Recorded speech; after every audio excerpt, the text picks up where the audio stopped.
July 4th, 1776. The American colonies declare their independence from Britain, and a revolution is born. In the real timeline, the story that followed became one of democracy, constitutions, and elected presidents.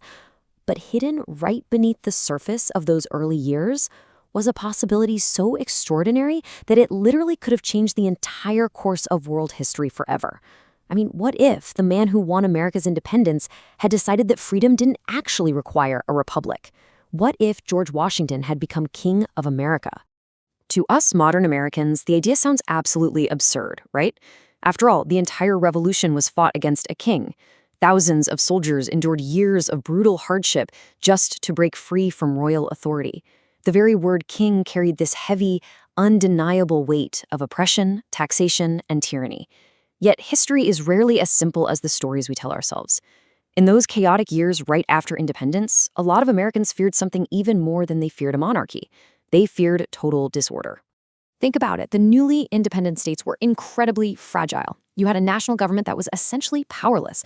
Congress was struggling just to raise money, pay its soldiers, or enforce pretty much any of its decisions. Widespread economic crises were popping up all over the country.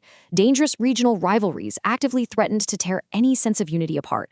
And you had all these veterans who had fought so hard for independence, returning home to nothing but uncertainty and mounting debt.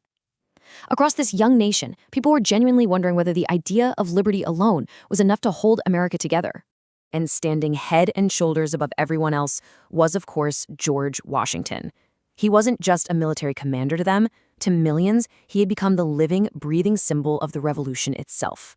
His reputation was totally unmatched. He had led the Continental Army through literally impossible odds, and he'd survived defeats that would have absolutely destroyed lesser leaders. His soldiers trusted him, the public admired him, and even foreign governments deeply respected him. If there was one single person capable of uniting this fractured nation, it was Washington. So let's picture the year 1789. It's a pivotal moment, frozen forever in the amber of time. Now, standard history textbooks tell this familiar tale of noble restraint. A grand general refusing the ultimate temptation of absolute power to preserve the spirit of liberty.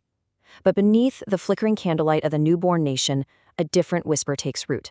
In this shadowed alternate timeline, George Washington doesn't decline the heavy burden of the crown. Instead, with a silent, somber nod to a desperate, fractured public that's just so weary of chaos, he accepts the mantle of royalty. He steps into the light not as our first president, but as King George I of America. In an instant, the grand experiment of pure democracy dies in its cradle, replaced by something far more majestic, yet deeply unpredictable. Just imagine how this plays out. As political instability deepens, highly influential figures start quietly urging Washington to accept a crown. Their argument? They claim the revolution was never actually about eliminating kings altogether. No, it was just about removing a bad king. What America desperately needs, they insist, is a good one. A king chosen by the people. A king bound by the rule of law. A king who can finally guarantee stability before this fragile new nation collapses entirely into chaos. Okay, let's dive into this. How does a republic actually fall? Well, at first, Washington naturally hesitates. He fully understands the immense dangers. Yet year after year, the situation on the ground just keeps getting worse. Economic turmoil spreads like wildfire. States completely refuse to cooperate with one another. Foreign powers are just sitting there eagerly watching for any signs of weakness. Then come the riots. Rebellions erupt. Political factions become incredibly hostile. And gradually, step by step, Washington begins to believe that these extraordinary times might actually require an extraordinary solution. Then, it happens. The singular moment that permanently changes the course of history. Standing before Congress, looking out at representatives from across the states, George Washington formally accepts the crown. Now, this new American kingdom doesn't just instantly collapse into some cruel, blood-soaked tyranny. Instead, the brilliant minds of the Constitutional Convention are forced to engineer a strange, totally unprecedented political hybrid, an electoral monarchy. The founding documents are drafted with the permanent shadow of a royal executive dominating the landscape. So, while a newly created parliament and a prime minister are left to handle the messy, everyday chaos of domestic governance, the crown remains the sacred, unyielding anchor of the state. Heavily inspired by the structural legacy of the ancient Roman Republic, the American king is granted absolute dictatorial authority during times of war. This brilliantly dark engineering ensures that the sword of the commander-in-chief is never truly separated from the scepter of the sovereign. The reaction on the streets is immediate, and it is explosive. Supporters celebrate wildly. Newspapers boldly describe the event as the dawn of a glorious new era. Church bells are ringing out in all the major cities. Citizens, who are just thoroughly exhausted by years of constant uncertainty, eagerly welcome the promise of order. They don't see Washington as a tyrant. They see him as their ultimate protector. Yet, not everyone is convinced. Far from it. Across the nation, former revolutionaries are just staring in absolute disbelief. I mean, had they really fought a brutal war to escape a monarchy, only to turn around and create a brand new one? Political leaders who had dreamed of a pure Republican government feel entirely betrayed. Furious debates erupt in taverns, town halls, and state legislatures. Almost overnight, the entire country violently divides itself into two camps, the Royalists and the Republicans. But the true cost of this crown is paid in the currency of a fractured continent. It triggers a devastating geopolitical butterfly effect across the entire Western Hemisphere. The fragile trust between those fiercely independent colonies shatters almost immediately, as individual states realize they've basically just traded a British monarch for an American one. Without a unified democratic mythos to bind them together, the American South breaks away early in the 19th century, establishing a separate royalist territory that preserves the dark institution of slavery deep into the 20th century. Meanwhile, across the Atlantic, the mighty empires of France and Spain watch this ambitious new kingdom with intense hostility. They refuse to cede even an inch of land, making the Louisiana Purchase an absolute impossibility. That vast coast-to-coast global superpower we know today, entirely erased, replaced instead by a balkanized continent locked in a permanent internal Cold War. For the moment, however, Washington's immense, unshakable popularity actually manages to keep the kingdom together. His personal wisdom, his restraint, and his deep integrity prevent the absolute worst fears from becoming a reality. Unlike the monarchs over in Europe, he governs with extreme caution. He creates institutions, appoints smart advisors, and seeks compromise whenever he possibly can. Under King George I, America actually remains remarkably stable. Now, what's really interesting about this slide is how it highlights an inevitable looming dilemma. History's greatest challenge is never just about creating a system around one extraordinary leader. It's about creating a system that can actually survive after that leader is gone.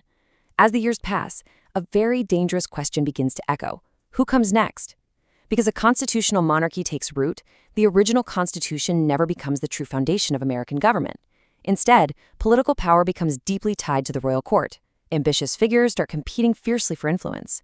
Wealthy elite families strategically position themselves as close to the throne as possible. Slowly but surely, those early ideals of equal citizenship fade away, giving rise to a powerful new American aristocracy. So, when Washington eventually passes away, the nation is plunged into a period of uncertainty unlike anything it has ever experienced before.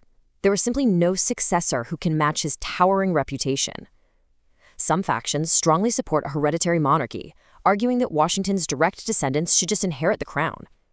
Others push back, arguing that future kings should be carefully selected by political elites. Regional factions start aggressively promoting their own candidates. The northern states and the southern states pull violently in opposite directions. Everything that Washington held together through sheer personal prestige now seriously threatens to unravel completely. The exact nightmare scenario Washington feared in real history begins to unfold right before their eyes. Political rivalries morph into dangerous, high-stakes succession crises. National elections never get the chance to evolve into that beautiful central mechanism for peaceful power transfer. Instead, every single change in leadership carries the terrifying risk of massive instability. The monarchy does survive, but it completely transforms the foundational character of the nation. And these shockwaves, they extend far, far beyond American shores. Without the powerful, shining example of an elected presidency, democratic movements all around the world lose one of their greatest inspirations.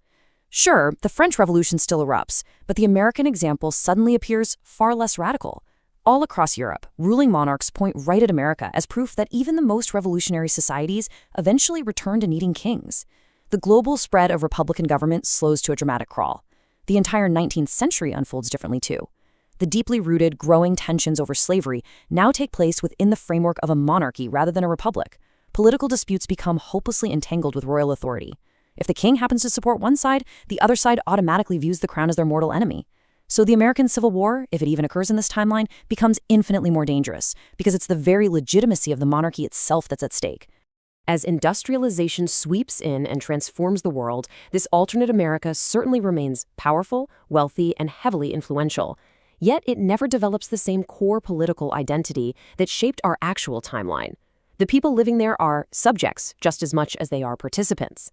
National celebrations focus heavily on the royal family, placing them right alongside the history of the revolution. The language of democracy still exists, sure, but it occupies a much, much smaller place in the national imagination. Let's fast forward to the 21st century. The United States is still one of the most incredibly important nations on Earth. Towering skyscrapers still rise above all the major cities. Cutting-edge technological innovation still flourishes. American culture still reaches into every corner of the globe. But at the very center of national life stands a massive royal palace, rather than a humble White House. Tourists gather in droves to watch elaborate royal ceremonies. The daily newspapers obsess endlessly over royal succession. The biggest political debates on TV revolve around the delicate balance between parliamentary authority and royal influence. And schoolchildren? They learn not only about the bold revolution, but about the grand dynasty that ruled right after it. Centuries later, the legacy of King Washington leaves a deeply haunting imprint on this modern world.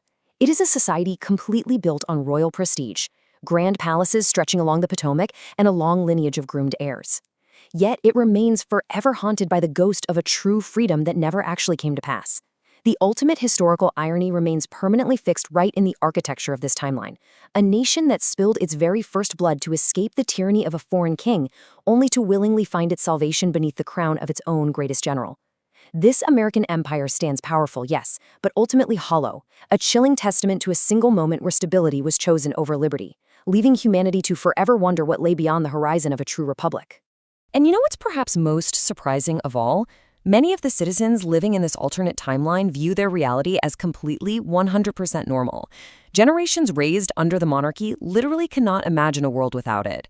Just as people in our timeline take presidential elections totally for granted, they take the crown for granted. Yet hidden right beneath this alternate America remains an enduring, inescapable irony. The nation that boldly declared all men are created equal became a kingdom. The revolution that began as a fierce rejection of monarchy ultimately produced another monarch. And the man responsible wouldn't have been some power-hungry tyrant or an ambitious conqueror. It would have been George Washington himself. Which brings us right back to the crucial truth of our own reality. Washington understood something that very, very few leaders in all of human history have ever fully grasped. The greatest test of power is not whether you can seize it. It is whether you are entirely willing to give it up. By refusing that crown, he completely transformed the future of the United States and heavily influenced democratic movements all across the globe. Had he chosen differently, America might still have become incredibly rich. It might still have become incredibly powerful. It might even have become highly stable. But it absolutely would not have become the republic we know today. Sometimes the most important events in history are not the actions people take. They are the actions they refuse to take. And in that sense, the moment George Washington said no to a crown may have been the moment modern democracy truly began.